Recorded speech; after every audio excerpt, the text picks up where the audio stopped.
This episode of Primitive Culture is brought to you by Audible.com, offering more than 180,000 titles for smartphone, tablet and desktop. To get a free audiobook of your choice and to help Trek FM at the same time, visit audibletrial.com/trekfm. And also by Enterprise in Space, an international programme of the non-profit National Space Society. Find out how you can help science and education and become a virtual crew member aboard the NSS Enterprise Orbiter by visiting enterpriseinspace.org.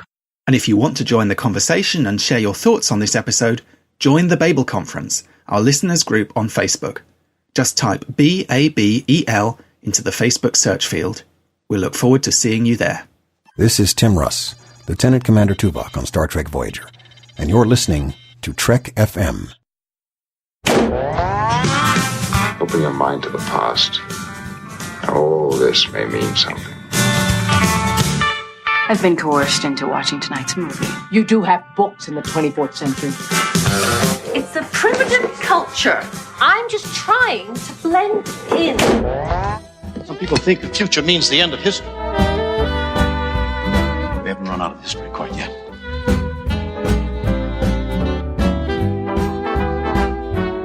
Hello and welcome to Primitive Culture, a Trek FM podcast about our history, our culture and how Star Trek relates to it. My name is Clara Cook, and joining me today, as always, is my co-host Duncan Barrett. Hello, Duncan. Hello, Clara. How are you? I'm feeling really miserable.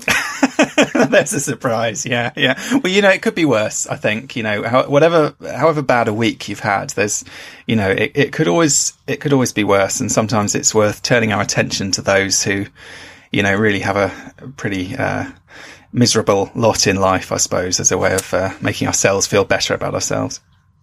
Yeah, I mean, I can hear, the people singing the songs of angry men, and I've lost my teeth and my hair and I'm about to die of consumption and I have some illegitimate child, hanging around in some orphanage somewhere. It's just been a bad week. Yeah, that sounds not ideal anyway, but at least you're not being pursued, from place to place. And every time you change your name, everywhere you go, this awful person is on your tail, devoted to bringing you to justice. So it could be worse. No, that's true. So in usual primitive culture style, Duncan and I have chosen the most depressing subject of all time. It's literally there. It's there in the title, there's no getting around it. So we're going to be talking about Les Misérables and the influence it's had on Star Trek Deep Space Nine and the themes around Les Misérables, which is obviously the book written by Victor Hugo, and the sort of themes of justice, themes of revenge, sort of a crazy pursuit of an individual, of a criminal, law, justice, that kind of thing. And it's all to do with Deep Space Nine. It's all to do with Sisko and his pursuit of Eddington, who is the Maquis leader. He's a Maquis leader, isn't he? Yeah, I think he certainly is the leader of the Maquis.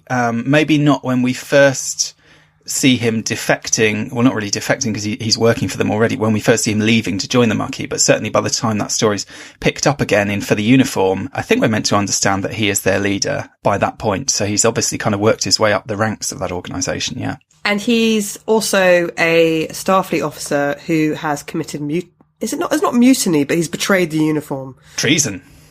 That's what Sisko says. There's a word for it. Treason. Yeah. Treason. Worse than mutiny.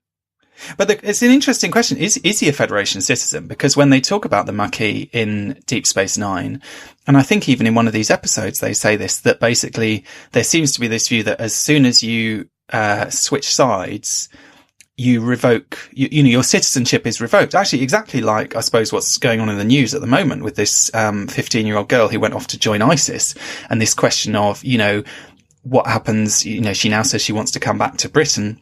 And the Foreign Secretary has basically said, you're not British anymore. If you make a decision like that, you don't have a home to come back to, essentially. And I find it slightly surprising, the Federation, which is this very kind of, not only sort of peace-loving, but quite forgiving organisation in a sense, generally speaking, anyone can be brought into the fold, old enemies can become friends and so on, that they take this pretty hard line with the Maquis, despite the fact that many Starfleet officers we know have sympathy with the Maquis. O'Brien, for example, is kind of saying he understands where they're coming from. And yet there does seem to be this view if you side with the Maquis, you've almost given up all your rights. You're kind of, you're an enemy of the state. You're a kind of outlaw. You have no recourse to kind of, the normal expectations of Federation citizens. And that surprised me a little bit, that they would be quite so kind of hardline on that. Yeah, and I think you're supposed to think that there's a great deal at stake when it comes to the Maquis. The Maquis risk open war.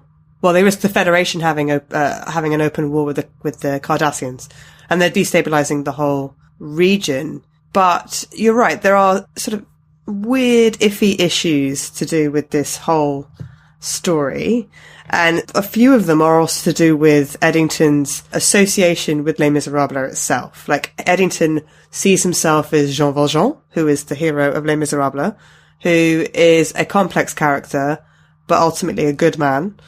And he sees Sisko as Javert, the police inspector, who's pursuing Jean Valjean basically throughout his entire life, and isn't necessarily a bad person, but he's very, what would you say? Like, he's like...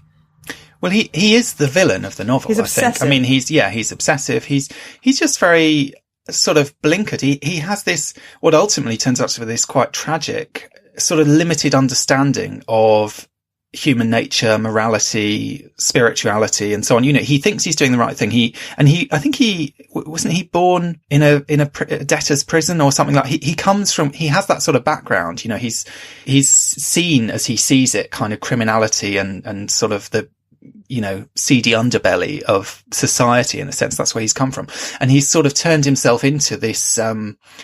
The sort of ultimate policeman. He's obsessed with rule, obsessed with law and order, obsessed with the letter of the law. There's no bending as far as Javert is concerned. If someone is a criminal, they're a criminal. And also he has this sort of idea that there are two kinds of people, basically, the good people and the bad people, and the criminals are the bad people, and they deserve to be locked up and punished and kind of brutalized to some extent. They sort of deserve it. And then there are the people who stick to the rules, who obey the laws, and those people are kind of the good people.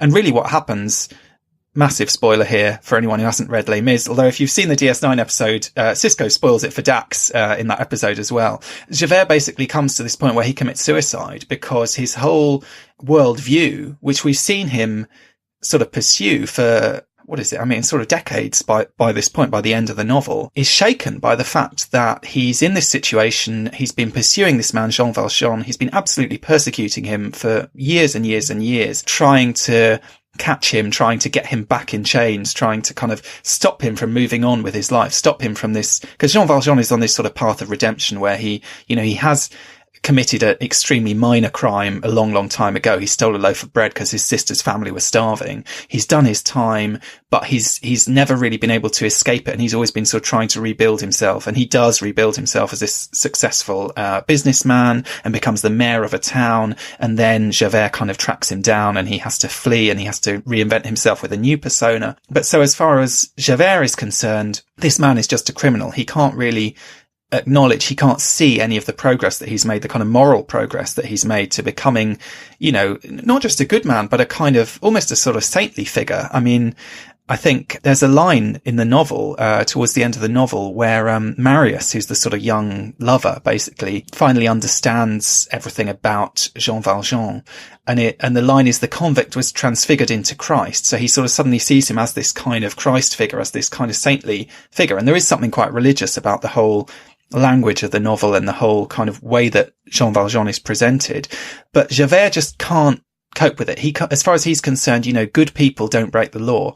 And when he's in this situation where this man he's been absolutely persecuting has the opportunity to kill him and get away with it, and yet Jean Valjean lets him go, just as Eddington in the DS9 episode lets Sisko go. He says he's not going to destroy the Defiant when he can.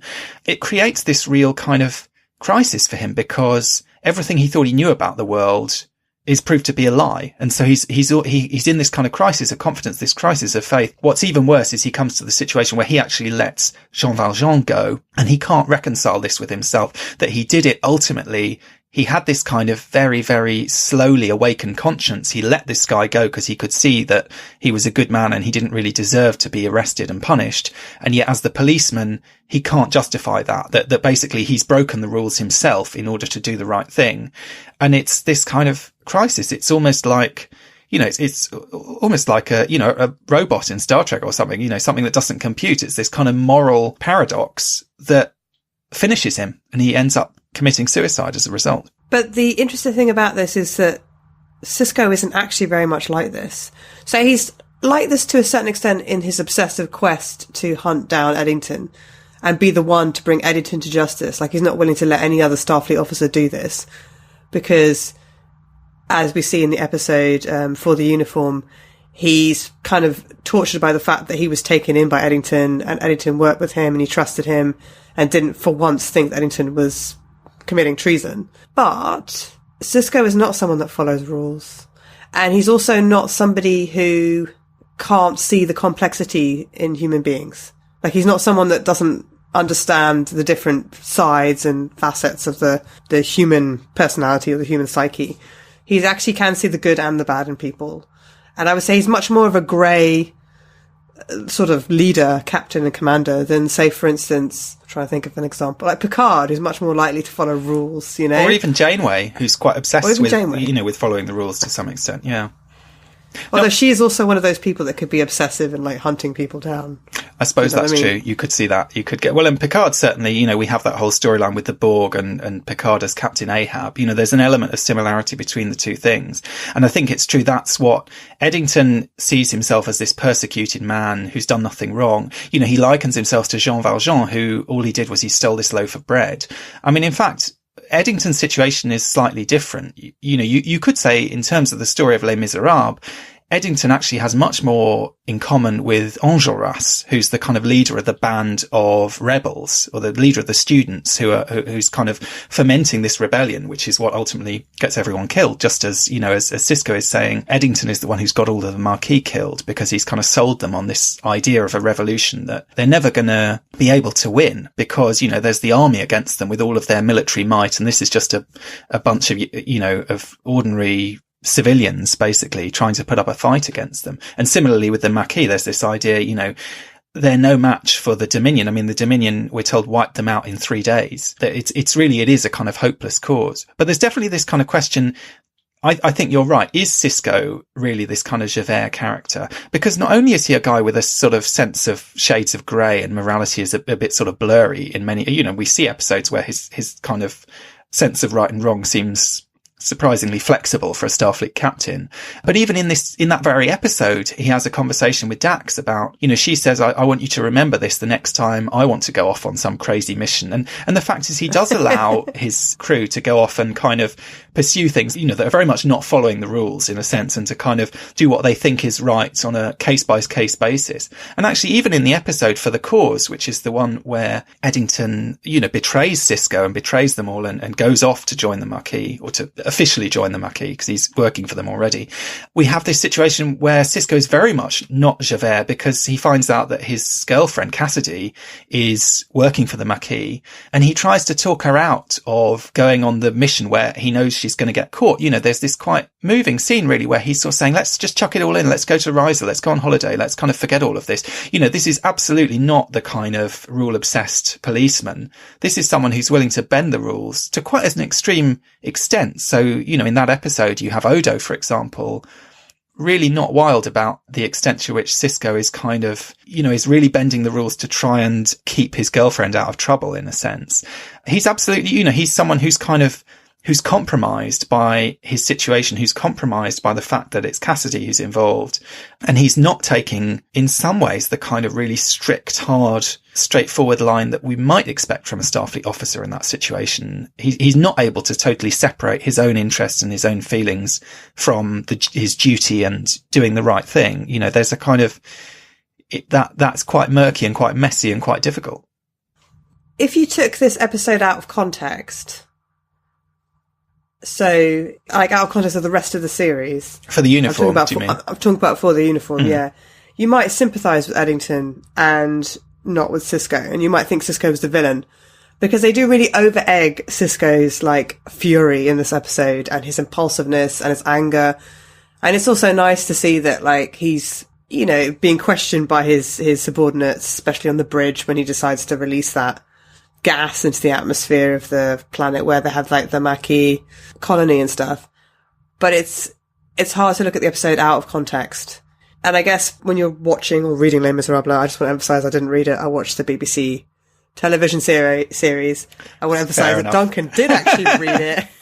This is, yeah, I mean, I think this is, I went beyond the call of duty for primitive culture. This book, and to be fair, I didn't read it as a book. I read it as an audiobook. I listened to it, but the audiobook was, I think, 60 plus hours long, something like that. Oh my God.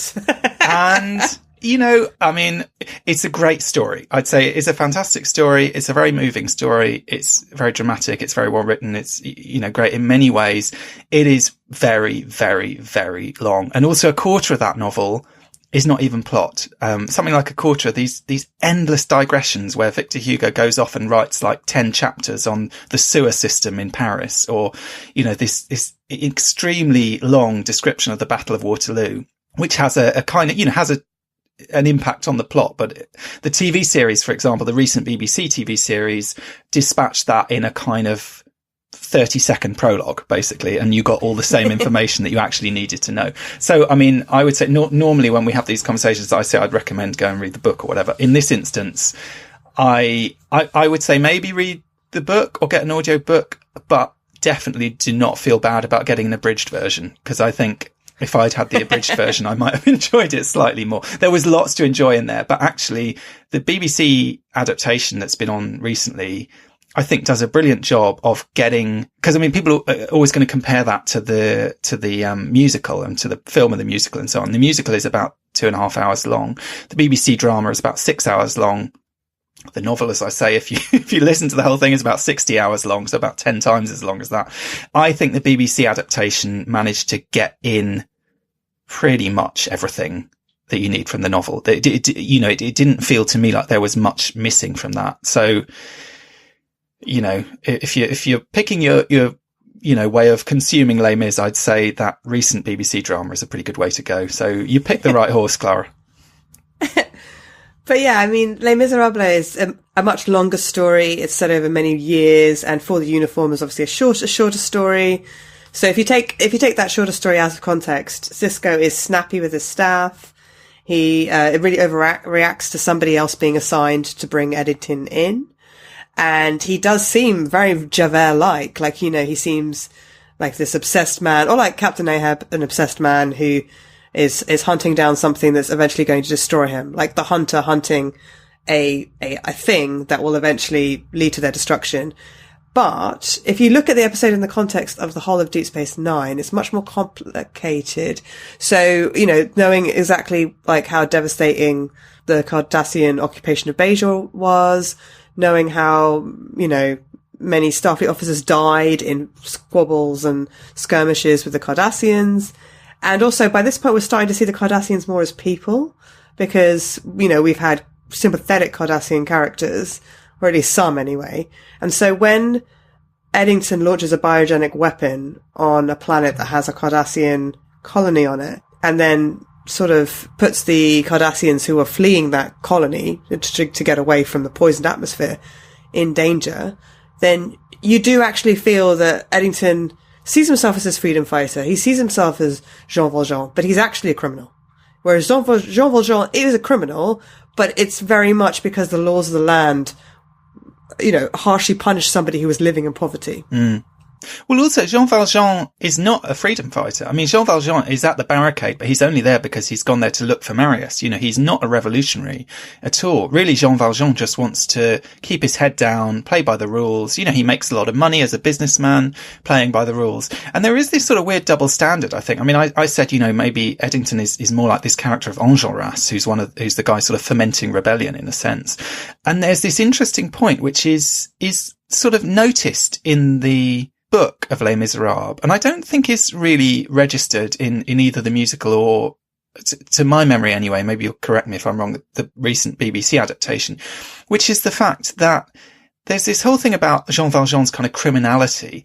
And at the very end of the story, Jean Valjean has saved Marius's life. He's brought him back to his adopted daughter, Cosette. They're getting married. They're going to live happily ever after. And Jean Valjean basically confesses to Marius his story and tells his whole story of, the fact that he's this convict, and basically says he's going to have to go away to, because he doesn't want the kind of shame, if he's ever discovered, to affect them and to affect his adopted daughter and so on. And Marius is quite unsympathetic to Jean Valjean. Once he discovers that he's this convict, he's not Javert, but at the same time, his sympathy for him and his liking of him is affected by that.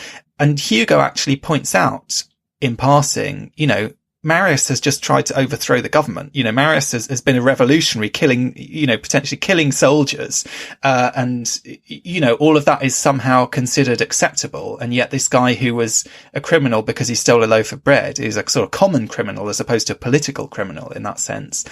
He's still quite blinkered about that. He sort of says, Marius had come a long way, but basically this was a kind of blind spot for him, really, that he still had that kind of prejudice against someone who was a criminal, who had committed a crime, that therefore he sort of saw them as tarred by it in the same way as Javert does. So there is that kind of interesting question there of, are the Maquis different from other criminals because it's a noble cause, because it's a political statement. It's not just a kind of, they're not Harry Mudd. Do you know what I mean? They're not just sort of criminals for the sake of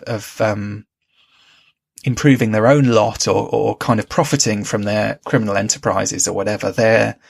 They see themselves as in the right, and they see the Federation as in the wrong. And I suppose there is that kind of question.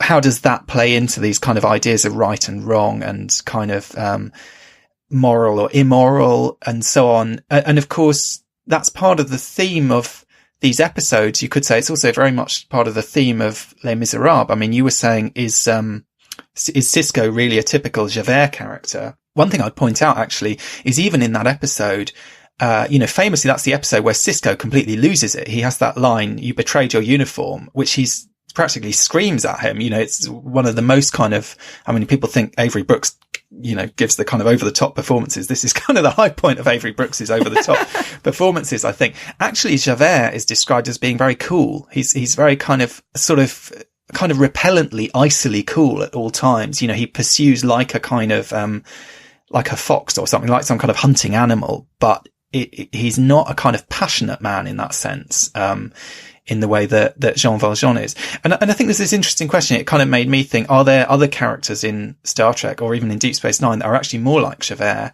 And the obvious one I'd say is Odo. Odo, you could say, is very much someone who's obsessed with law and order, who's obsessed with the rules, to the extent that sometimes he does quite morally questionable things, for the sake of kind of keeping the peace of, he can be quite morally blinkered, I'd say. Worf, even, you might say, also on DS9, someone who's very much, this is the right thing to do. This is what, the rules say. This is what honor requires. Very kind of unbending, inflexible. In some ways, those characters, I think, have more in common with Javert than Sisko, who, as you point out, is a much more sort of adaptable, kind of morally flexible, character in some ways. And also Sisko's kind of willing to fudge it a bit more than those characters would be. He's willing to kind of come up with a solution that is a bit of that lands in a bit of a grey area, as we see in this episode, where he does do something which is unquestionably immoral in a sense, in that he poisons this planet. He forces all these people to leave their planet. He does an awful thing, but at the same time, he does it because he thinks it's kind of a gamble, and it works, and he gets Eddington, and therefore he sees it as kind of, it was worth the kind of moral trade. But it's very much the opposite of that kind of black and white thinking where, doing a bad thing is always the wrong decision. So I think we've kind of established that we don't actually think Eddington's accurate in his comparison between Sisko and Javert. And like you were saying, Eddington probably fits the revolutionaries in Les Misérables more than Jean Valjean, who is like this man who's just trying to get on with his life and exercise the shame and like the badge of shame that he wears having been a convict. But why does Eddington make this comparison? Like, why this book in particular? Is it because he's got this sort of hero complex? That's what Sisko implies, that he's a hero, and he sees himself as a hero to justify the things that he's doing. And I think, although the Maquis are sympathetic, like you were saying, you know, that they feel like they're fighting for their rights, they're fighting for their colonies, they're fighting for their homes. And we do see later on in Voyager that there are some very admirable Maquis characters, like Chakotay, for instance. But Eddington crosses a line by using biogenic weapons.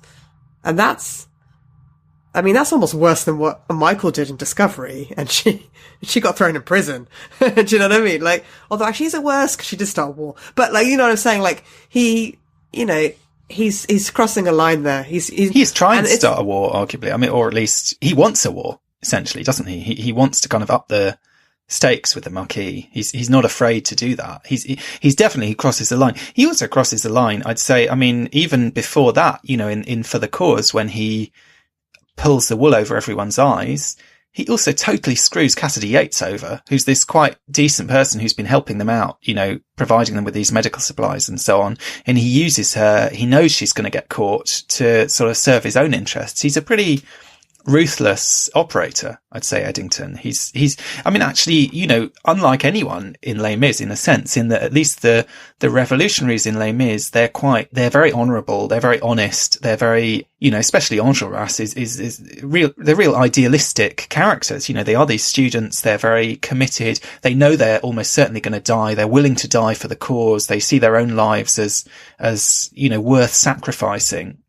And I suppose there is that commonality there because Sisko points out, he and Dax have this long conversation about why is Les Mis Eddington's favourite book? What does this say about him? And Dax says several times, well, it shows he's a romantic. It shows he has this sort of idea of himself. And basically what Sisko says is that he thinks that what Eddington really wants is an opportunity to sacrifice himself for the greater good. Because I suppose it kind of feeds his ego and it feeds this idea of him as this great noble leader, in a sense, who's willing to die or to be captured or whatever it is for the greater good. And that's how he kind of draws him out in that episode. And then later on in Blaze of Glory, of course, we see the kind of logical endpoint of that, where Eddington does get to go out in, you know, the Blaze of Glory. He does get to sacrifice himself in a scene which almost feels, I mean, they've stopped talking about Les Misérables by that point, but it's a scene which does feel like it could have been taken from Les Misérables, in that you have this kind of visually, this sort of iconography of this long corridor full of dead bodies, which is exactly what you get whenever you put Les Misérables on screen, because the barricade where everyone apart from Marius, literally all of them get killed, is in this sort of long, narrow Parisian street. And there are just dead bodies everywhere lined up all along it. And so you get that kind of similar iconography. You get this idea of Eddington alone against the Jem'Hadar. And again, this idea that the Jem'Hadar are these militarized fighters. He's just this one guy by the end. He's clearly going to die. You know, there's no way out of that. He knows that. And there is this idea of the romance, as Sisko says at the end of that episode, there's something attractive about a lost cause, the romance of sacrificing yourself in a way that can never, you know, not only, I suppose that part of it is it's not only can he not survive, but ultimately the Maquis are doomed. And that's really what DS9 is saying in these episodes. Just as this rebellion in France in 1832, it was doomed. And in Les Misérables, they realized quite early on, I think it's after the first night maybe at the barricade, they get the news that the rest of the city has not risen up as they expected. You know, they thought everyone was going to rise up. There was going to be this revolution. There was going to be this huge thing. They were playing their part. And at a certain point, they discover it didn't happen. And it's just them, basically. They're all that's left. And there's no way that they're going to come out of it alive. There's no way they're going to overthrow the regime. They're all just going to be massacred. And yet they kind of accept that. And the best they can hope for is that their deaths kind of echo down the years and sort of inspire people in the future.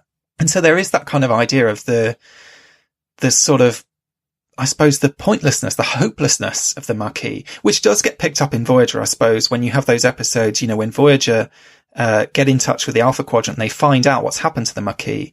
And this, of course, is what, you know, subsequently tips B'Elanna over into, say, an extreme risk, the behaviour she's displaying there. You know, she's struggling to deal with the fact, and we see Chakotay struggling as well in the earlier episode, Hunters, I think, where they first find out about it, with the fact that all their friends are killed, that everything was for nothing, you know, that basically they were just obliterated in the end. And we've spent this time in DS9 seeing the Maquis sort of fortunes go up and down a bit, and, you know, they do strike some kind of blows against the Cardassians in particular, but ultimately, as soon as the Dominion comes along, that's it. They're just, off the face of the map pretty much, and nearly all of them are wiped out. So bad news for Thomas Riker and Ro Laren, I think.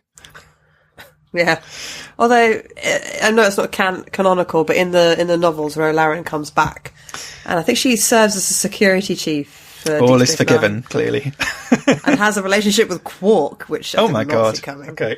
Yeah. But yeah, anyway. So, well, there's something to look forward to, but yeah. Something that I did not expect. Yeah. But, so what does Les Misérables say about human rights then? Because the revolutionaries are fighting to change Paris, to change France, to change the situation where there's, really rich people and corruption and really, really poor people that have no rights.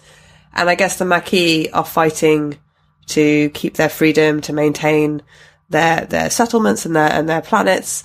And so the Federation's kind of the villain in this, isn't it really? Like the Starfleet's kind of the villain. I mean, I sort of see the Starfleet has this wider concern about trying to keep peace in the region, and that we are really aware of that in Deep Space Nine because of all the destruction that has been wreaked, like on Valjean and everything, and we see that repeatedly. But there is a human rights problem here, isn't there? And it sort of exists in Les Misérables, especially when it comes to stuff to do with the prison and Jean Valjean in the prison and still being a prisoner even though he served his time, and then also the revolutionaries. But this also exists in Deep Space Nine, specifically these episodes as well. Are we supposed to be on Sisko's side? He's not Javert, but is he actually a villain?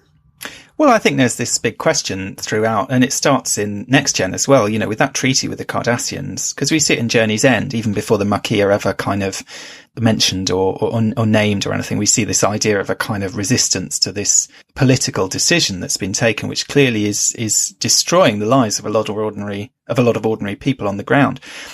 I think the question is, is Sisko just following his orders? He is trying to maintain some kind of stability. He's also kind of doing what he's told to do. He is a military officer in a sense. To me, the issue is maybe more what's the Federation doing? Like, what's the Federation Council doing about this? What's the kind of political decision that's being taken rather than are the military on the ground responsible for the kind of fallout of it? But you're right. There's definitely this sense of the kind of misery of those people. And actually Eddington points it out in, the episode for the uniform at the very beginning when Sisko goes undercover, actually like Javert, he goes in plain clothes, goes down to try and sort of infiltrate this Maquis planet or whatever it is, these kind of caves that they're living in, and encounters Eddington, and they have this discussion, and Eddington says, look at these people, these people are poor, these people are struggling to survive, they're struggling to eat, these are not, they do not look like Federation citizens as we expect to see them. They do look like the poor in Les Misérables, because Les Misérables is a novel, and in its various associated adaptations, is not just about this kind of, this issue of justice kind of pervades it, and justice in a kind of broader sense, and moral justice and so on, and the idea of a revolution and trying to kind of build a new world and all this sort of thing. But it's not just about, in a sense, the state versus the people. It is also about, it's called Les Misérables, which is translated in various different ways, the wretched ones, or the kind of, the poor ones. And poverty is a big element of it, and we see a lot of these kind of street kids. We see these characters who are really thrown into awful situations in life, because of the hand that they're dealt one way or another. Fantine, for example, who's the mother of Cosette, is this woman who, because she's had this relationship with this guy, and this I think was done really well in the BBC adaptation as well. She has this kind of period of time going out with this guy, ends up pregnant, and then he basically abandons her. And she is thrown into this situation where, when it's discovered that she has a child and that therefore she has this sort of checkered past, she loses her job in Jean Valjean's factory. She ends up becoming a prostitute. She ends up selling her hair, selling her teeth. She's absolutely, so it's incredibly sad. And in every adaptation, it's heartbreaking. I actually think I was watching the film of the musical recently, and I think, as much as I like the BBC adaptation, I think Anne Hathaway's performance as Fantine is, for me, even more kind of heartbreaking, because I think she absolutely nails it, and she manages to sell the kind of real misery of that character through the fact that it's a musical doesn't sort of work against that somehow. Like, she absolutely nails that performance and that way of kind of marrying the style of the musical to the kind of truth of the emotional truth of that situation. And it's absolutely heartbreaking story. And over again in this story, I mean, we talked a couple of weeks ago about unrequited love. We were talking about Eponine, the character who is in love with Marius and actually ends up sacrificing herself on the barricade to save his life. He doesn't even realise it's her at first. She's dressed up as a man. And that kind of tragedy. I mean, both those characters, interestingly, are women who, you know, and Victor Hugo is obviously aware of this. These women whose lives have been destroyed by their associations with men, one way or another. So they both fell in love.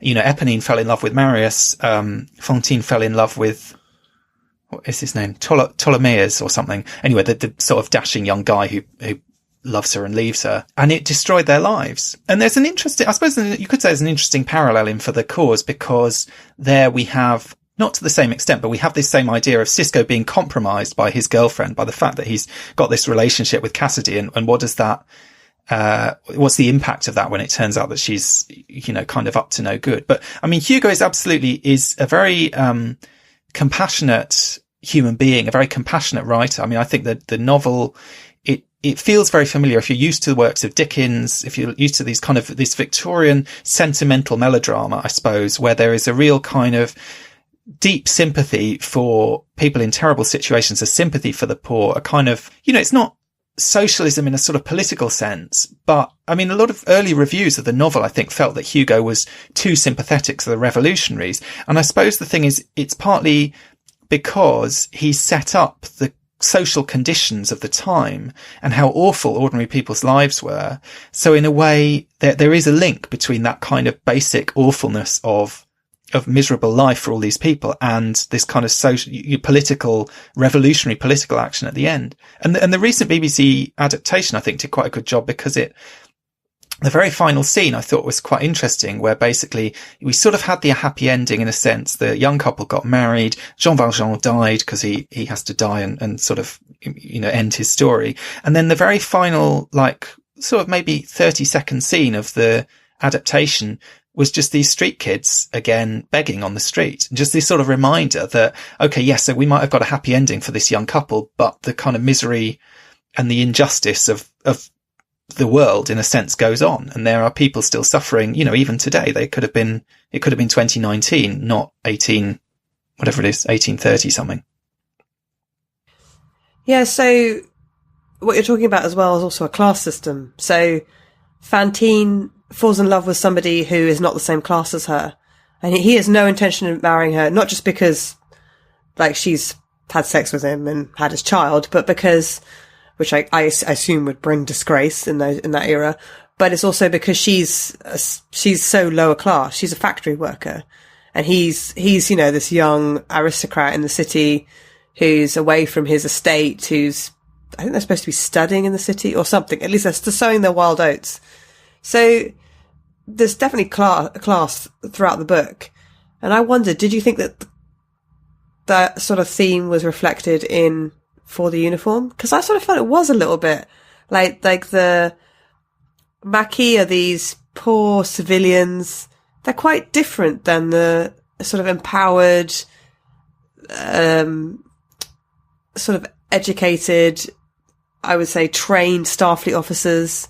Like, the people on the Defiant have a role in life, you know, they have a purpose, they have safety, security. They're also part of the Federation, and the Maquis are now, like you said, they've been rejected from the Federation. They've been actually ejected. They've been thrown out of the Federation, and they do just look like poor civilians. So is there a class system as well reflected in that sort of story arc?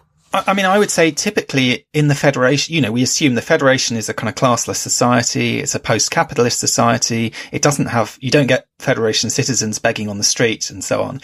At the same time, it does feel like they've slipped through the net, because they've literally lost their status as Federation citizens. They are refugees. You know, it is a kind of refugee camp in a sense. In one sense, what we're seeing there. They're these kind of displaced, like I say, there is this kind of link, I think, with this kind of, these poor, wretched people. That's what they've become as a result of this treaty. And I suppose we are supposed to think, I mean, you know, Sisko and Starfleet and any number of people would say, well, they've chosen that. You know, they could have taken the relocation that they were offered. They've chosen to stay there and, you know, be miserable in a sense. But it does certainly feel like the Federation has kind of turned their back on these people, and their rights are not the normal rights that a Federation citizen would be expected to enjoy. Are not, you know, they don't have those rights anymore, and they are kind of really slipping into poverty and into misery and into this kind of terrible situation. And I suppose it's no coincidence that the Maquis story works best in DS9. I mean, this is a story that was kind of developed when they were wrapping up Next Generation. That's why you had episodes like Journey's End, which kind of set it up. You have obviously Preemptive Strike, which is a Maquis storyline with Rolaren. But the whole concept of the Maquis was designed for Voyager. That's where they, you know, it's when they were dreaming up the plot for Voyager. They needed to have these kind of rebels. They wanted to have these two crews to integrate.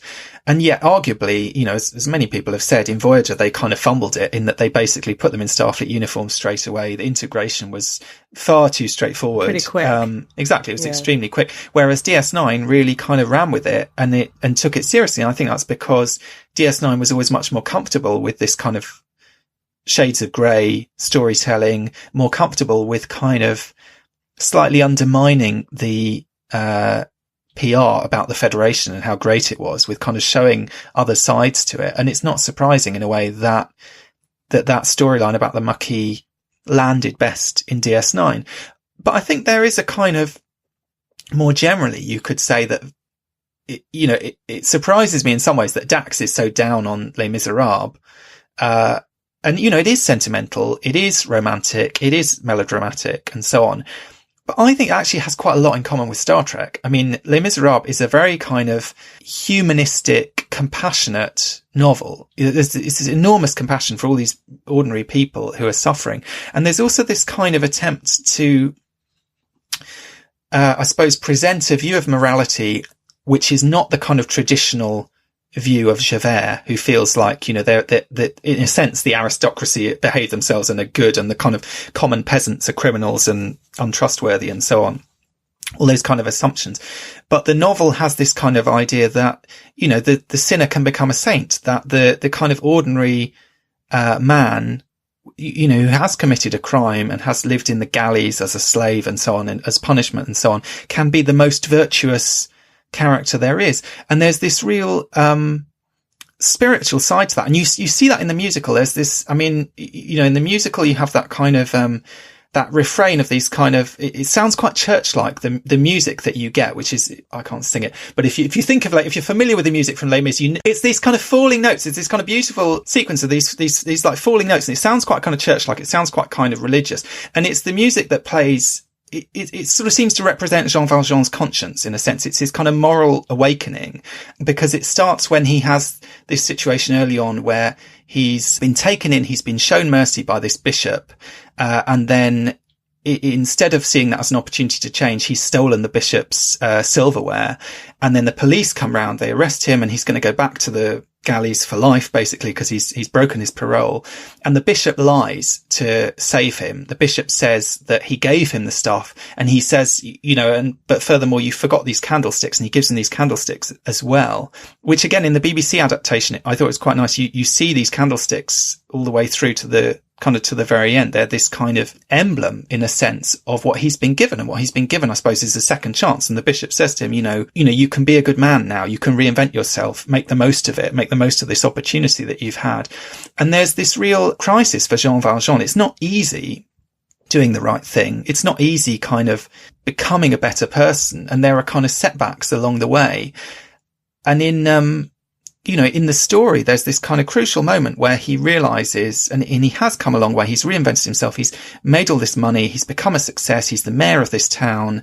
He's basically put his old life behind him. And then there's this crisis because he discovers that another man has been identified as Jean Valjean and is going to be sent to the galleys for life. And the only person who can save him is him if he turns himself in, basically.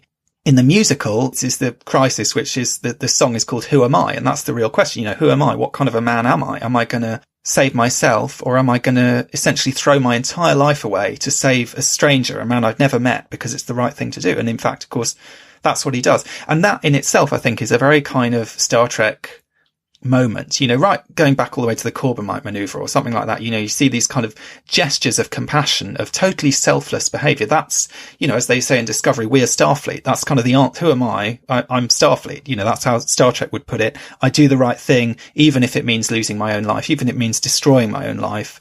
I'm always going to kind of do right by other people. And it's this kind of real, it is this kind of real moment of compassion, I think. And you see that in the musical because he has this line, who am I? Can I condemn this man to slavery? Pretend I do not feel his agony. And that's the key thing, I suppose. Javert doesn't sympathize. He doesn't empathize. He has no pity for the poor people who are suffering, who might be committing crimes because they're struggling to eat. There's no kind of awareness of their suffering. Jean Valjean, partly because he's been through it, because he's been through the galleys, he's had this experience. He is this sort of Christ-like figure in a sense, who really understands other people, who really pities them, who has this kind of deep compassion. And insofar as, you might say that compassion is the kind of core, sort of core moral foundation of Star Trek in some ways. I think there is that kind of similarity there. There is something about this story and this kind of the moral outlook of this book that actually for me fits quite well with Star Trek more generally. Yeah, I agree with you. I think on the surface of it, it sort of seems like an unusual material for Star Trek. Star Trek's quite utopian, and Les Misérables is such a story about so many people suffering. But also, it's also about, by showing people suffering, you also get the reader to think about the opposite, which is a society where people aren't brutalized in prison, where people aren't condemned for being poor, like the whole undeserving poor idea, so stealing a loaf of bread because you're starving wouldn't be a capital offense, that kind of thing. So I think in showing these injustices, Victor Hugo does get us to think about what we would change about that, and gets us to think about the opposite, which is actually quite utopian, which is very much fits in with Star Trek. I think the thing about Eddington, though, is that really, I keep banging on about this, but really, I think he isn't as compassionate as he likes to think. I think the Les Misérables is a fantasy for him, and Sisko says this in For the Uniform. He says he sort of implies that he's living through a fantasy, and that a hero can only be a hero if he has to sacrifice himself, and that's not true. And that's not true in Star Trek either. There are plenty of heroic acts where people aren't sacrificing themselves. We remember the big heroic acts, like Spock sacrificing himself, in the Wrath of Khan. We remember the big dramatic ones, but there's lots of little moments in Star Trek where people are heroic simply through doing the right thing that's maybe difficult. Making a difficult decision that they don't want to make, because it's the right thing to do. And not necessarily sacrificing their lives, or playing out some big fantasy. And I think that's where Eddington really falls down. So it's great that they chose Les Misérables as a sort of inspirational subject, inspirational story, and they incorporate the themes into these episodes in Deep Space Nine. But I think it's also interesting that they also kind of subverted it as well by giving a man who truly is very, very unlikable the main role of Jean Valjean. Do you see what I'm saying? Like, the fact that they, in a way, they're sort of asking you to look at Les Misérables and look at the themes of Les Misérables, but they're also asking you to see how they truly do not fit with Eddington's view of himself or of the Maquis. He hasn't got that level of empathy. He is willing to sacrifice these people. Obviously at the very end, he hands himself in. But as Sisko says, you're giving these people false hope. You're leading these people into a war, and look at them. They're civilians. They're starving. They're injured. They're not soldiers. They aren't Starfleet officers. They're not equipped for this. And so right away, even though Sisko appears to be the villain of the piece, and at the very end, Jadzia does say, I like it. I sometimes like it when the villains win or whatever. And I'm thinking that's a very odd line for her to say, because that doesn't seem like the kind of thing Jadzia would say, because she's a very moral person. But I think you're supposed to really you're supposed to believe that Eddington is really risking like a huge amount in this situation. This isn't just about fighting for what's right. he's going about it all the wrong way. He's using civilians as his like cannon fodder, and he's destabilizing the entire region, which is going to lead to all out war, and it's going to lead to vast amounts of Federation casualties and probably Cardassian casualties as well. So when he kept on calling Sisko Javert in the episode, I just kept on laughing to myself because I was like, you just don't get it. And I think get it. This is your fantasy. That's part of it. Yes, exactly. It's a selfish, egotistical fantasy. It's all about ego. And I think that's what's quite interesting, is that they reconstruct Eddington in these episodes around, and he's very different. I mean, if you think of Eddington like up to before, well, and even in For the Cause, he's this kind of, he seems quite by the book. He seems a bit kind of, almost a bit of a sort of pencil pusher kind of guy. You know, he's very kind of Starfleet. He's very about doing everything properly. He doesn't have that much personality. Suddenly we discover he has this whole rich kind of fantasy life where he's almost like Barclay in the holodeck. You know, he's got this kind of romantic idea of himself. And that's what Sisko and Dax are kind of talking about in For the Uniform, that they've got this insight into Eddington's personality. And it is all about him. It's all about ego. The idea of sacrificing himself, he's not really sacrificing himself selflessly. He's sacrificing himself because he wants to be seen as the hero. He wants to make a grand heroic gesture. And, you know, you do see characters in Star Trek who are very self-sacrificing. I mean, the number of times Janeway sets the self-destruct and kind of plans to blow herself up one way or another. You know, it sometimes feels like she's a bit obsessed with this idea of kind of, of doing the heroic thing. But you don't feel it's really about ego. It's very much for the Starfleet officers. It's kind of like, it's about doing the right thing. It's about, it's almost, there's no kind of choice in that situation. That's what you have to do. It's like in, I think I might have mentioned this before on a podcast. In the David Tennant's last episode of Doctor Who, if you remember that one, he has to sacrifice himself. The reason that the Doctor dies, and it was a kind of plot point because there'd been this whole thing about he will knock 4 times, and the assumption was the Master was going to kill him because then there was all this banging of drums and so on. And in fact, the reason he dies is because this kind of quite ordinary guy who's, what's his name?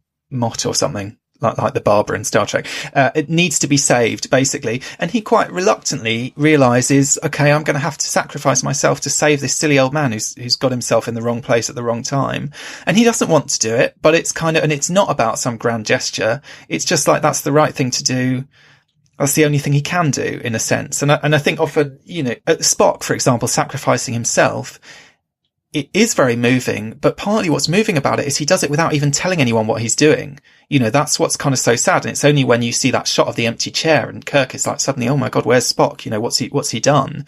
It's sort of almost the opposite of this grand heroic gesture. It's like he's done it privately, quietly, without anyone noticing. And that maybe is more sort of the Starfleet way. I was just thinking when you were talking earlier about utopianism and this idea, like where does sort of Federation utopianism fit in, and how the Maquis have kind of, obviously no longer living in this utopian society. I mean, I'd say Les Misérables, because it has this religious side to it. I mean, there is a kind of humanist religion in it, in a sense, in that it's willing to see the kind of ordinary man as the kind of moral, spiritual center of the story, in a sense. But it does also have this kind of strong belief in God and the afterlife and so on. And really the utopia for the miserable people in that story is the utopia that comes after death. And you see that even in, in the musical of Les Misérables, you see it quite explicitly, because it ends with, Jean Valjean dies, Fantine kind of comes to summon him to the afterlife, in a sense. And the musical manages to end on a kind of upbeat note, because all the dead martyrs, in a sense, are not brought back to life, but this is the idea that they sort of continue somewhere, that there's this sort of idea that so the France that they were fighting for, the future that they wanted to build, this kind of new society, never happened in the real world. But at the same time, in heaven, there is this kind of, it is almost this kind of perfect society that they wanted to build. So I suppose there is that kind of connection there with the heavens, in the sense of the planets and the kind of the interplanetary setup of the Federation as this utopian society. And in Hugo's worldview and the kind of traditional worldview, the idea that that's what you get after you die, is this kind of perfect world where, there is no oppression and there is no misery and there is no poverty and there is no starvation and so on. And so you get that kind of worldview. But it's interesting, just talking about the kind of worldview in the novel, it reminded me a little bit reading this book, even on the audiobook, of the discussion of this Cardassian epic, The Never-Ending Sacrifice, which, you know, there's that discussion between Bashir and Garak about this great work of Cardassian literature that seems to go on and on and on. And this kind of idea of repetition and the way that this story kind of repeats itself over and over again. And I mean, Les Mis it is a very long story. If you're familiar with it from the musical, as many people I think are, I mean, I really like the musical. I think it's fantastic. I find it very moving, but it is also kind of relentlessly, deliberately repetitive, because you've got these kind of musical refrains which are repeated over and over and over and over again, you know, much more than a normal sort of traditional musical would be. There is this kind of sense of this world that keeps revolving and the same kind of miseries keep happening to other people. And it kind of, I don't know, there's something kind of overwhelming about that somehow. Yeah, and that kind of goes against the idea of, like, a story arc about obsessive justice, though, doesn't it? Because, like, I'm thinking about something like Moby Dick, you know, which, you know, is another obsessive quest, right? And another novel that is far too long as well. Yeah. Also, you could watch a movie about that. I just want to emphasise. I want to do an audiobook. But, you know, there's this idea that an obsessive quest has to come to an end, doesn't it? I mean, unless it's just some sort of epic quest that goes on through time where two individuals are kind of circling each other like two planetary bodies or something, trying to constantly pursue each other. But there's this idea that a quest has to come to an end. It has a start and an end. And that doesn't fit with the whole, like, repetitive suffering motif of Les Misérables. I mean, Javert does end up dead. So spoiler alert to anyone who doesn't know. He does end up dead, as so does Valjean, actually. So, and I feel like, I mean, I was just trying to think of any other, like, sort of obsessive, kind of quests. Like, I'm thinking about, like, Sherlock Holmes and Moriarty or something, you know, where they get to Rhinebeck Falls and then, you know, they're sort of wrestling with each other, falling into the waterfall. But there is something kind of timeless about that, isn't there? About two people sort of wrestling with each other continually. Well, we see it with Sisko and Gul Dukat in What You Leave Behind, which is basically the Reichenbach Falls Mark II, in a sense, isn't it? Wrestling with each other into the fire caves or whatever. But yeah, you're right. I mean, I think there is that idea of these two. There's this idea of this kind of equivalence between the two of them. And I think arguably you could say that, you know, yes, one is pursuing and one is being pursued, but they're both kind of defined by this hunt. In a sense, when we talk about, you know, Tosk or these kind of hunting episodes, you kind of see something similar, I suppose. They're both defined by the fact that one of them is hunting the other one. They both reach this point at the end where they let the other one go. And it's this real kind of moment of, I mean, basically when Jean Valjean lets Javert go, he says, I'm going to let you go. I'm probably going to die tonight. If I don't, this is my address. You can come and arrest me tomorrow. He's basically decided not to run anymore. He's kind of decided his life's at an end. He essentially gives himself up, and then Javert lets him go. So there's this kind of weird symmetry between the two of them. And then, of course, once Javert commits suicide, Jean Valjean gets ill and dies, weirdly. I mean, and it's never really explained what exactly is he dying of. Is it old age? Is it just that kind of he has nothing left to... There's a strange sense, I think, that almost he has nothing left to live for because his kind of counterpart has gone, and his kind of, insofar as his life was all about evading justice and evading this kind of thing that's pursuing you, which you could say, you know, is like death. I mean, you said they both die. I mean, everyone dies, don't they? That's the kind of the linear trajectory that we're all on. And that's kind of what's coming, you know, Javert's coming for all of us in the end. But there's this kind of interesting parallel between the two of them. Positive podcast here. Yeah. So we did warn you at the beginning. But there was a great line actually in the Andrew Davies BBC adaptation, which is not a scene, in fact, that is not in the novel, but that Andrew Davies added, which I thought was fantastic, which is this conversation between Javert and Valjean towards the end, which is sort of there, I think, because, you know, on TV, you can't get inside the characters' heads to the same extent as you can in a novel. So they have to talk about things that they didn't talk about in the actual book. But there's this great point where Javert is sort of saying to Jean Valjean, you know, what's he doing and what's he been up to and so on. And he's asking about Marius, and he says, you know, you saved that man's life, because Valjean goes to great lengths and great efforts to save Marius's life. He drags him through the sewers.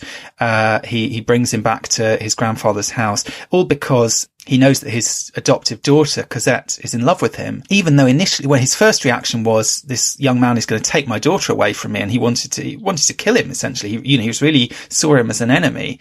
And so Javert says to Jean Valjean, you must, something like, that man must mean a lot to you. You must be close to him or whatever. You must care about him a lot. And he says, no, not at all. Quite the opposite or whatever. And again, Javert can't really process, why would this man risk everything to save someone who, in a sense, he says something about, he was going to take away everything that's most precious to me. And they have this great conversation where Javert says to Jean Valjean, are you insane? And he replies, no, I don't think so. Are you? And that's really the central question, I suppose, is which of them, because as far as Javert is concerned, Jean Valjean's behavior is sort of rationally incomprehensible, because he is this kind of criminal who does good things. He is this man who doesn't appear to act in his own self-interest. He doesn't act by the rules. He doesn't seem to follow because he follows a sort of moral code. He follows his conscience rather than anything more kind of, sort of laid down in law, in a sense. So he sees Jean Valjean as not only a criminal, but as kind of mad. Ultimately, what the story is telling us is that Javert is the one who's mad. And that's why he's the one who commits suicide, because he can't bend. He can't take a situation on its own terms. And it reminds me a little bit, actually, talking about Star Trek, of the Next Generation episode, Justice. Funnily enough, since we're talking about justice and what justice is like. And, that's the pretty silly early episode where Wesley gets sentenced to death for walking on the grass and so on. And everyone runs around in these kind of extraordinarily revealing outfits, talking about what they're going to do at the drop of a hat, any hat. But there is the thing that I quite like about that episode, which is not a Next Gen at its finest hour, is that speech that Picard gives at the end. He gives this great speech about justice where he says there can be no justice so long as laws are absolute. And that's the idea, basically, is that justice requires flexibility, mercy. It's from Shakespeare, it's the quality of mercy is not strained. It's that kind of idea that that justice requires human beings to make good decisions and to act with compassion and to act with kind of heart as well as kind of cold logic, I suppose. And in that sense, you could say Javert is like some sort of Vulcan, inspector, kind of, very much following the rules, kind of doing the right thing, but never really opening his heart to other people, never really experiencing that kind of compassionate epiphany that, that Jean Valjean experiences and that is so much a key part of Star Trek. I mean, even all the way through to Enterprise, where you have in Observer Effect, Archer saying, he has this argument about, compassion and judgment. And he says, my compassion guides my judgment. And that's the kind of Star Trek way. That's the Jean Valjean way. It's about kind of, doing the right thing, and doing the right thing does not mean following the rules necessarily. And there's that interesting question. I mean, we talked about, you betrayed your uniform. That's the line from which the episode takes its name. And Eddington says, and now you're betraying yours. And I suppose there's this question, is Sisko betraying his Starfleet uniform in the way he's behaving and so he's become so obsessed? Is Javert betraying the uniform of a policeman? I mean, is Javert a brilliant policeman or an awful policeman? That, I suppose you could say, is the central question. He's a brilliant policeman on paper. He's going to get all the promotions. He's probably got the highest statistics of the number of people arrested. He always gets his man. He's very much by the rules of the game that he thinks he's playing it very successfully. But is that what you want? That's not justice. Do you know what I mean? And you could say, okay, so that's the policeman's job. And then maybe the judge or someone further along the line is the one who's supposed to moderate that. But is that really what you want in a policeman? Someone who has no sympathy, who has no flexibility, who, or do you want someone, more like typically Sisko, given the kind of things that go on DS9, who's going to turn a blind eye now and then when someone's to something they probably shouldn't be, and make sort of, I suppose, small moral judgments on a case by case basis, rather than it being about slavishly following the rules. Which of those does the uniform just represent the rules in a sense, or does the uniform, especially if it's a Starfleet uniform, represent something a bit more noble than just following the rules? It represents a kind of ideal. It represents a kind of mindset or a set of values. I guess it depends on who's making the rules and what the rules are for and how they were devised. And I think this is where Les Misérables and Star Trek separate. So the rules in Star Trek, the main rule, the big rule that everyone breaks all the time is the Prime Directive. And that is a situation where people do break that rule because of empathy and compassion and because of morality. You know, they say to themselves, I can't abide by this rule because this whole civilization on this planet are going to die. You know, we have a connection with them, all sorts of stuff like that. But in Les Misérables, the rules, I suppose you could say it's keeping society ordered, preventing people from stealing, but it's quite clear in the book that there are people stealing all the time and getting away with it, you know, and that there are people breaking the rules left, right and centre and not being chain ganged and enslaved and imprisoned for 20 years. I got the sense, I could be wrong, that Victor Hugo thinks that Jean Valjean's treatment in prison and him being sent to prison for stealing a loaf of bread for his initial crime is actually an injustice. And that the rules are made in Les Misérables to benefit a certain section of society and to keep another section of society down, to keep them impoverished, to keep them disenfranchised, to keep them enslaved. And that's not something that you have in Star Trek, I think. Not in the Federation necessarily.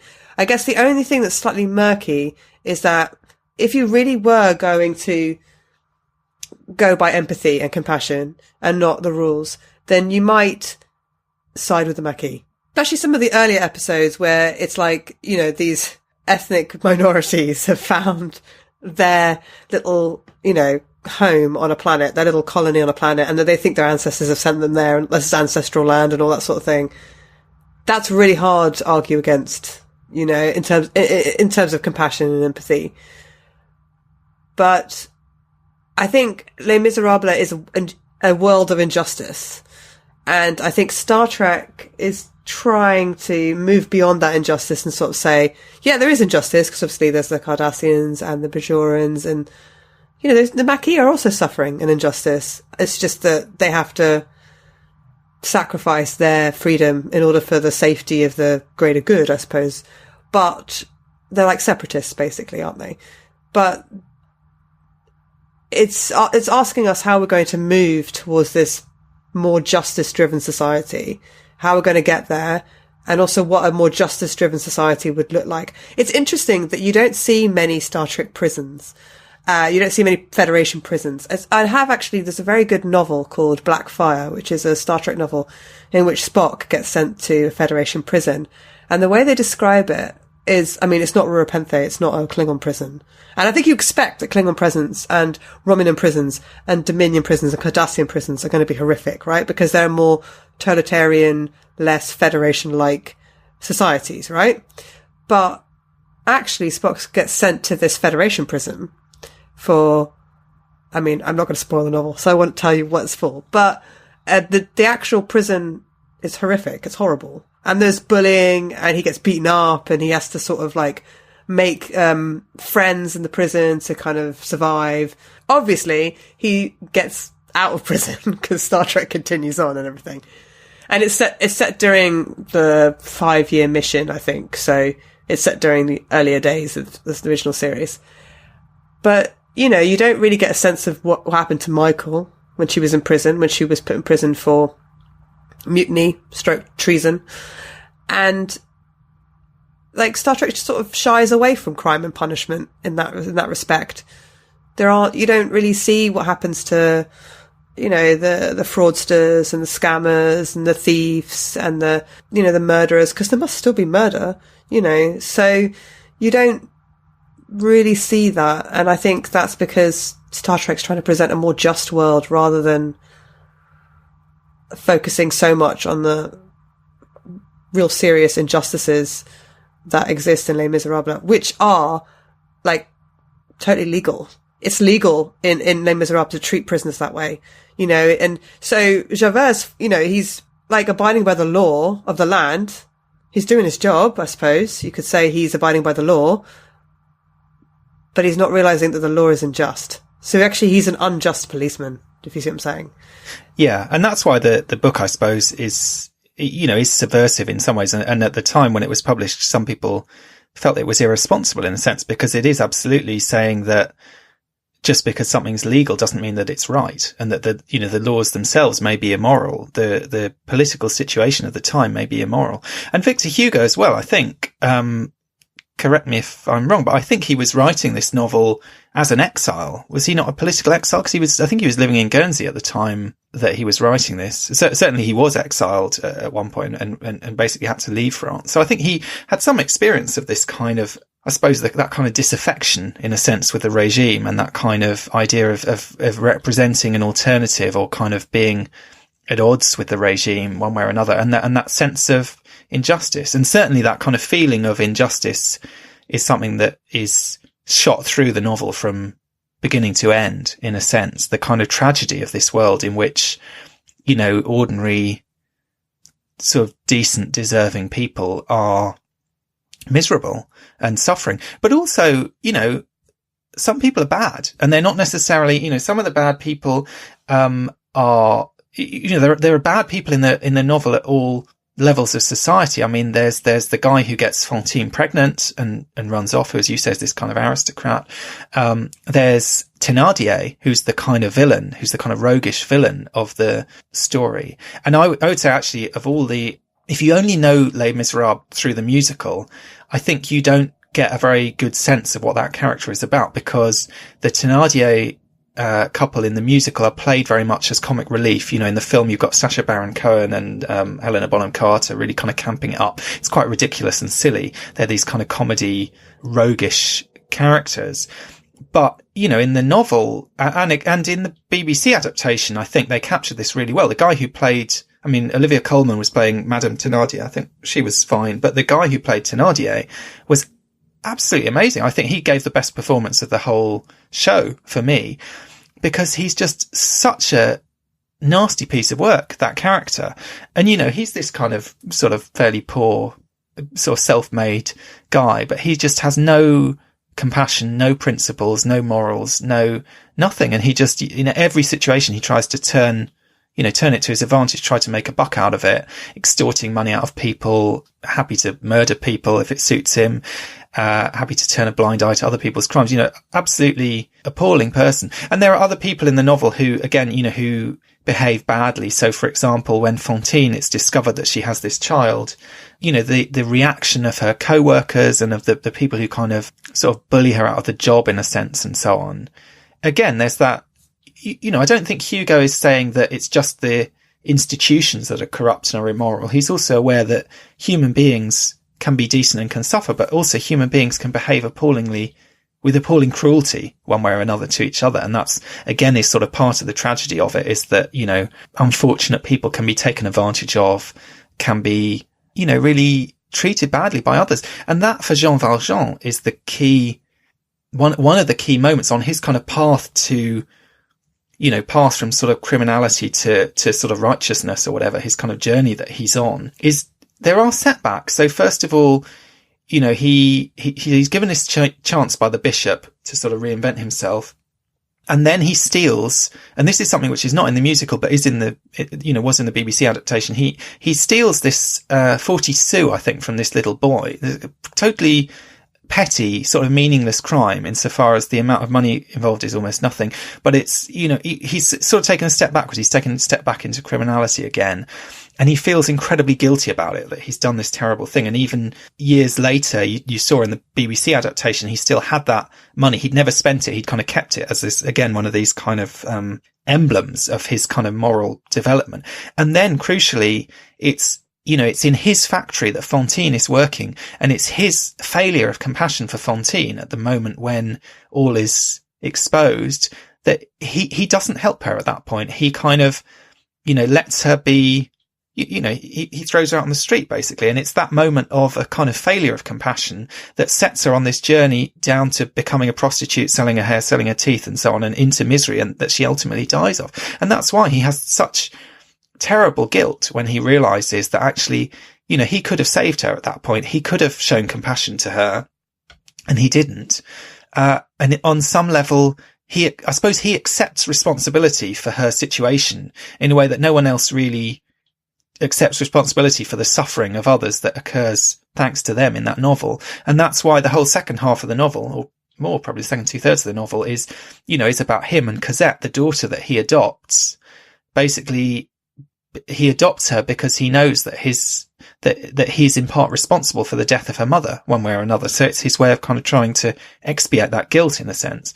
So I suppose that's part of it, is it's not just that his opportunities change and that he, you know, it's not like a magical epiphany where one moment he's bad and the next he's good. It's hard work for him and there are setbacks along the way, but it's that kind of, part of it is that kind of guilt and that sense of moral responsibility and that sense of compassion for someone else that sort of propels him, keeps him going in the right direction, keeps him on the right track all throughout his life. So does Sisko end up having compassion for Eddington? Like, as in, is that kind of reflected in Deep Space Nine? Like, does he, in the end up sort of seeing things from Eddington's point of view, or regretting some of the decisions that he's made in his pursuit of Eddington and his, like, prosecution? I wouldn't say persecution, because Eddington is a traitor, but like his prosecution of him. Well, I don't know. I don't think we see that in For the Uniform. Maybe in Blaze of Glory, I think he develops a sort of grudging respect for him to some extent by the end, but it's difficult because he's not, I would say his pursuit is different from Javert's, because, as I say, Javert's is very kind of cool and calm, and it's like, as far as Javert's concerned, this is a case that has to be solved. This is a wrong that has to be righted. It's quite kind of mechanical in a sense. It's like the world needs to be set to rights. This man needs to go back to prison where he belongs, sort of thing. It's almost, it means a lot to him. Like it drives him, but it's almost a kind of intellectual drive to kind of set things to right somehow. For Sisko, it's much more personal. It's the fact that he feels betrayed. And, you know, it's weird in some ways that his girlfriend betrayed him as well. He doesn't seem to have all this anger towards her. All the anger is directed at Eddington, who he feels personally betrayed by and personally angry with, which is why you get that outburst, that, you know, you betrayed your uniform outburst, which is what makes that episode so kind of iconic. And that's why you have that scene with the punch bag as well, where you see Sisko getting really angry and kind of and worked up and over the top. And you get this kind of performance from Avery Brooks of this kind of man absolutely on the edge. I've always thought there's a real problem in that episode with, I know everyone loves that, you know, you betrayed your uniform line, but I don't think the editor on that episode did a very good job, because it's very obvious if you watch it that they must have shot different takes, and some of them Avery Brooks was giving a bit more of a measured performance, and some of them he just absolutely went for it and, you know, went off the wall. And the way that that moment is edited, to me, it doesn't feel consistent if you watch it through. And maybe it's partly also that it cuts away to Eddington on the hollow thing for quite a while, and then you cut back to Sisko and he suddenly explodes out of nowhere, and you haven't seen, I'm sure when when they were filming it, there was a kind of build up and it sort of worked in the moment, but it's almost like the shock of that moment is that it's so sort of over the top and so extreme. But I always find it quite uncomfortable to watch, because it does feel like it's not, the scene feels jarring to me because it seems to come slightly out of nowhere. But I mean, you could say that's a deliberate choice, and that's Sisko's rage kind of boiling up out of nowhere, and that kind of, that there is something out of control about it. So I don't know. I mean, what do you think? Do you think that he understands Eddington? I don't know. I sort of feel like he just sort of despises him at that point. I don't think he wants to understand him. And I suppose in the episode, he has to calm down and go and read Les Misérables, presumably not the whole thing, and kind of do a bit of analysing. They do. I don't know how he managed. I mean, I don't know how long that mission was going on for, but, you know, at least it all fits on one pad. He reads the Spark Notes version or something. Yeah, I couldn't help feeling when he was describing the plot to Jadzia, and he does say he's read it, because, you know, Eddington offers him the book and he says, "Thank you, I've read it." And I was thinking, wow, you know, lucky you. But, I don't know. I kind of imagined he's reading the Spark Notes or like a plot synopsis or something, rather than actually trudging through the whole thing. Because for the sake of a mission, you know, the first 15 chapters or something are about some bishop who has, you know, only a brief moment in the plot. He's not going to even get to Javert if he's on a deadline, you know, let alone find out that he commits suicide. I felt the one thing I didn't like about this episode, I mean, there were several things I didn't like, but some of them were stylistic choices. Like, I didn't like the fact that they went on this really dangerous mission and they took a pregnant lady along. Mm-hmm. I was like, yeah, that's a bit of a stupid idea. I didn't really enjoy, like, Nog sort of repeatedly shouting Sisko's orders. Oh, I love that. That's my favourite. I was going to say that's got nothing to do with the plot, really, with the Les Misérables plot. But that's my favourite bit of the episode.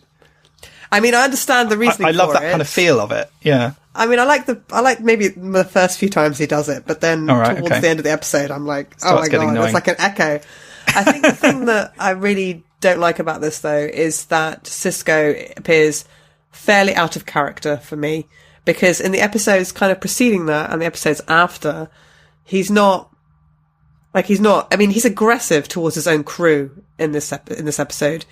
He's petulant towards other Starfleet captains, or this other Starfleet captain, this one other guy, and he just seems like furious. And I get why they've done that, and I get why he is furious. I mean, the punch bag scene was kind of good. I could see him kind of getting some of his frustration out, but he doesn't actually get any of his frustration out. It just remains there, and he just seems wildly over the top for this episode. And I understand why they did it, but it just, continuity wise, it doesn't seem to fit. And I think if I was the writer, this is where I sort of get all arrogant and sort of say, if I was in charge of Star Trek.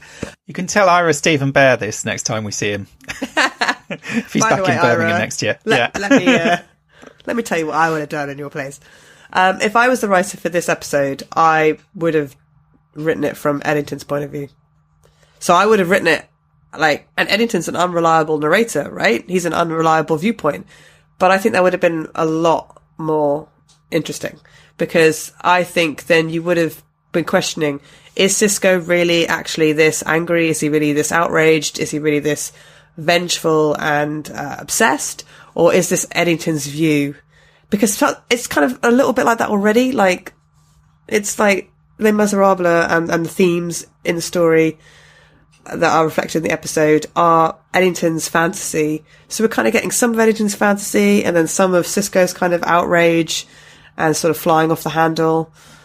And so it's like a mixing of the two, and I don't think it really works. I think I would do it from Eddington's point of view, and I'd have the audience wonder if Sisko really is losing it, or whether this is just an unreliable view from the traitor. That's an interesting way of looking at it. I mean, you're right, it's definitely inconsistent. I mean, if you look at For the Cause and the way Sisko reacts in that episode when it's all actually happening, he's nowhere near as worked up as he is by this episode. I suppose there is this suggestion, because they do say that he's spent the last however many months trying to hunt down Eddington, and it's never been mentioned, as far as I can remember, on DS9 that was going on. But this was obviously, kind of top of the list on Sisko's desk for those months, was, deal with this Eddington problem, and he keeps failing to get it sorted. So maybe that frustration has kind of built up, and that kind of resentment and anger has built up. But you're right, it is out of character. It's quite extreme. But you could say the same, it's a bit like the Borg in First Contact. Picard in First Contact, yeah, we know he was traumatized by the Borg. We know there are kind of hangovers from that. We see it in, say, I, Borg, something like that. There's a kind of, there's a lasting impact from that. But until you get to First Contact, there's no real hint of this kind of murderous, wild rage that Picard seems to have towards them, which you see, in that scene on the holodeck where he's machine gunning them and so on. And I think it's quite similar. It's that idea of, I suppose, because, both these stories, they're a situation where you have the captain is succumbing to this desire for revenge, which is very un-Starfleet. It's very, very much not what we associate with the Starfleet captain. They shouldn't be kind of succumbing to this passionate desire for revenge. They should be keeping their cool. They should be doing the right thing and so on. And therefore it's kind of tricky they can't really seed that through a set of episodes, because it is out of character. All they can do is say, this is someone pushed to the brink and behaving out of character. And I suppose For the Uniform, with Sisko, they kind of salvage it, because by the end, he does do this awful thing, but at the same time, it's all quite calculated and quite, sort of stage managed almost. He's kind of bluffing Eddington while he's doing it. I mean, it's not a bluff insofar as he does actually do it, but at the same time, it's all a performance for Eddington's benefit. So there's that weird sort of question of to what extent is how Sisko behaves genuine, and to what extent is he actually acting for Eddington? In the same way as Kirk, there's always that issue with the Wrath of Khan. Kirk's Khan, that scene that Kirk is actually acting for Khan. He's kind of overplaying it, because that's the impression that he wants to give him. And there's that sort of slight confusion for an audience of, when you have one character who's kind of playing something to the other character, how much of that is genuine and how much of it is an act. And unless you're kind of winking at the audience constantly and saying, oh, actually, he doesn't feel like this at all, it becomes quite blurred. And with Sisko, it's particularly blurred in this instance, because we know he is really, really angry with Eddington, and he does really hate Eddington. He does clearly want to punch him when he's punching that punch bag. And he, in Blaze of Glory, he does get a chance to punch him, and he, knocks him over a load of barrels or something. So there is that kind of rage between them. I quite like it. I quite like that relationship, even in that later episode where they have a lot of interactions and they clearly despise each other. I don't know. I find that quite entertaining to watch, in a sense, that dynamic. I'm not sure I want him to be all that sympathetic to Eddington, or vice versa. I mean, Eddington says to Sisko in that episode, I'm going to kill you one day. We're going to have this out and you're going to die, basically, which is very that's not Starfleet. That's not even Maquis. That's pretty, brutal, isn't it? You know what I mean? He wants revenge on Sisko, just as Sisko wanted revenge on him. And they're sort of locked in this, they are these two, like you said with Sherlock Holmes and Moriarty or whatever, they are these two characters kind of locked in this weird relationship with each other, locked in this kind of conflict with each other. And, neither willing to see the other person's point of view, even though Sisko can sympathise with the Maquis to some extent. And I think he does sympathise a bit more with, his friend Cal, who joins the Maquis in the episode The Maquis, and who we find out from Eddington was later killed. He has more sympathy for him, I think. But Eddington, it's just this kind of betrayal. He can't get past it, can he? And he can't get past it, as he says, being made a fool of, this idea that he pulled the wool over his eyes and he made him look like an idiot. Yeah, and I think also because Eddington has so much access to everything on the station, and Deep Space Nine, they make it clear throughout the entire series, it's a home for many people. It's Sisko's home, it's his son's home. The station is, every time the station's in danger or he has to leave the station, as he does several times in the series, like most notably in the Dominion War, it's a real blow. You get the feeling that the station is a real safe harbour for all the characters who live on Deep Space Nine. So the idea that Eddington was there, like, putting viruses in the computer and, like an enemy in their midst, it's like, it's not just being made a fool of, it's your sense of security has been destroyed. And I think that,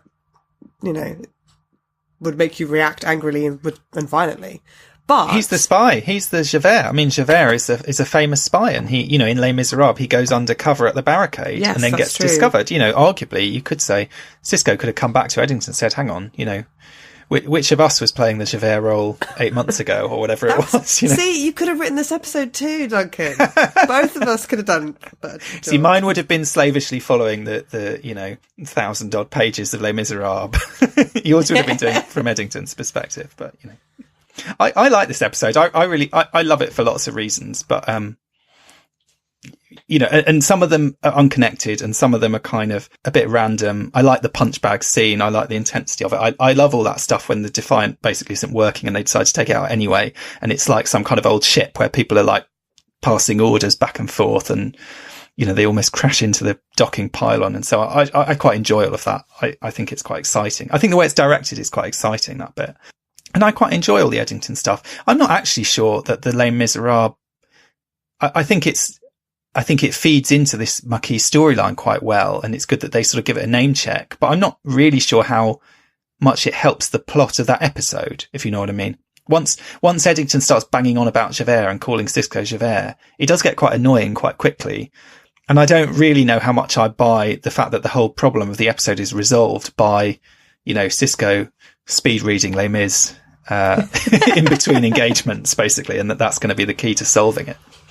Studying the book. Before we go, is there any other examples in Star Trek of vengeful quests or revenge, or like characters kind of losing it over revenge? I mean, I know you mentioned Picard and the Borg, and I guess you could mention Kirk and Khan. Although, interestingly, in the reboots, that's actually Spock and Khan. Spock sort of pursues him on moving vehicles. And right, sort okay, of pummels yeah, I him. see what you mean. Is there any other examples in Star Trek? Because I would think this is like an idea that Star Trek wouldn't want to champion revenge. Well, maybe the drumhead. You had the Admiral in the drumhead who has kind of gone, and it's very much that idea of that kind of obsessive pursuit of justice and pursuit of the criminal, and she is basically criminalizing people who are innocent in the same way as you could say Javert is kind of, Javert sees Jean Valjean as a criminal, however many good things he's done and however much he's moved beyond his past and so on. He sees him as essentially a criminal, and that Admiral has very much that same kind of mindset and that kind of idea that there is something mad about it, because she is kind of losing her grip by the end, because she's become so kind of inflexible and so sort of paranoid in her pursuit of justice, as she sees it, that she's sort of turned herself into a monster. I suppose that's the example that springs to mind for me. And that episode is very much, again, sort of Picard pulling her back from the brink a bit, being a bit more measured, being a bit more reasonable.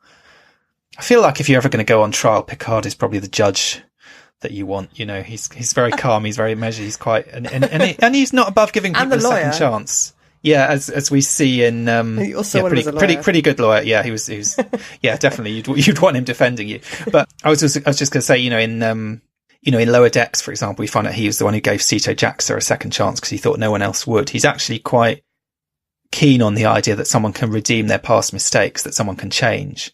And I suppose that's the thing that Javert just doesn't really believe anyone can change. He thinks you are what you are, in a sense. And if you stole a loaf of bread once, then you're a criminal for life and no one should trust you, Which is interesting coming from a man who was born to parents who were criminals. So I think some of it is to do with his own psychology.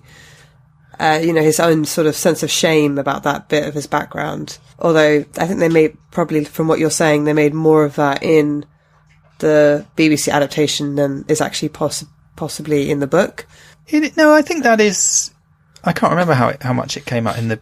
They do talk about it in the BBC adaptation. It is definitely that is mentioned in the book, though fairly early on, I think, and I don't think it's picked up again. Whereas I think in the adaptation it comes out later, which maybe gives it a bit more weight.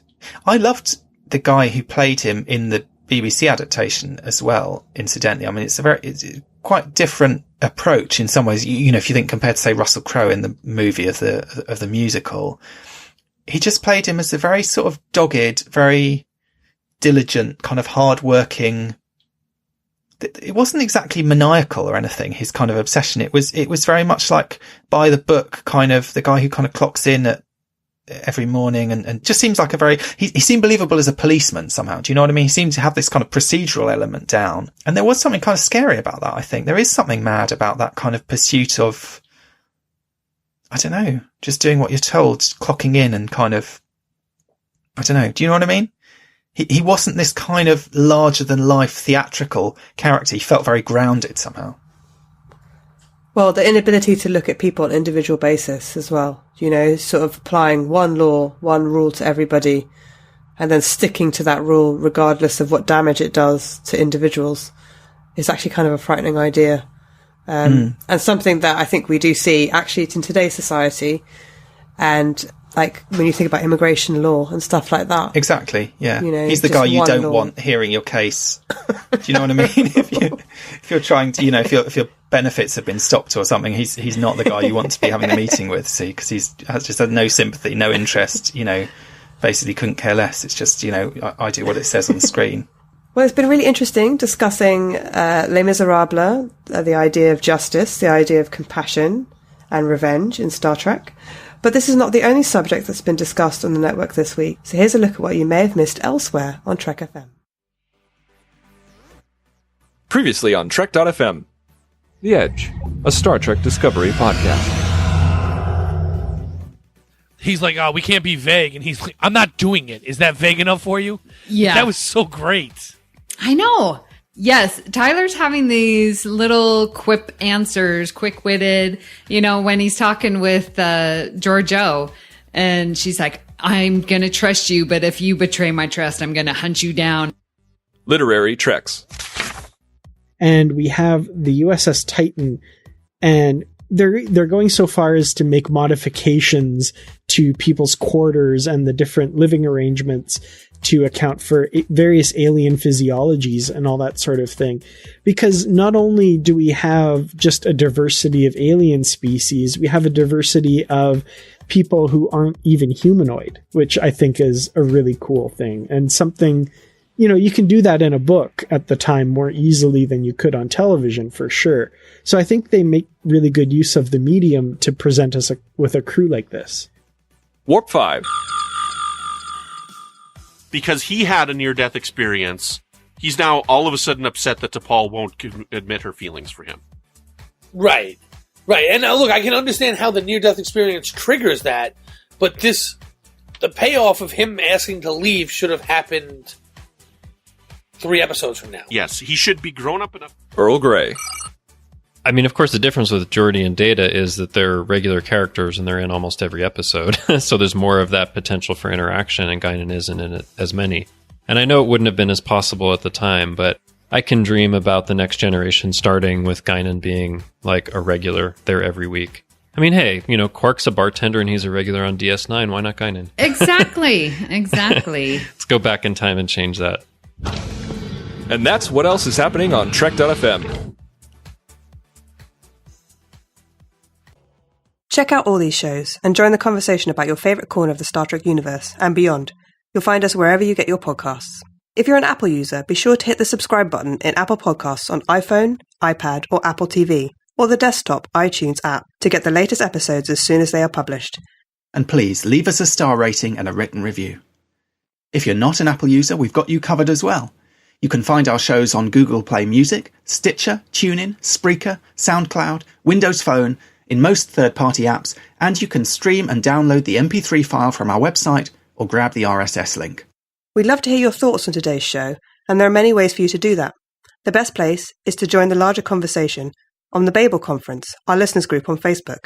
Just type in Babel, B-A-B-E-L, into the search field on Facebook, and it should come right up. If you'd like to send us an email, you can use the form on our website at trek.fm/contact. Choose to send to a show and select Primitive Culture. That'll come right to us. You can also find the network on Twitter at TrekFM and on Facebook at facebook.com/TrekFM. Primitive Culture is brought to you by Duncan Barrett and Clara Cook. You can find Duncan Barrett on Twitter at Barrett's Books.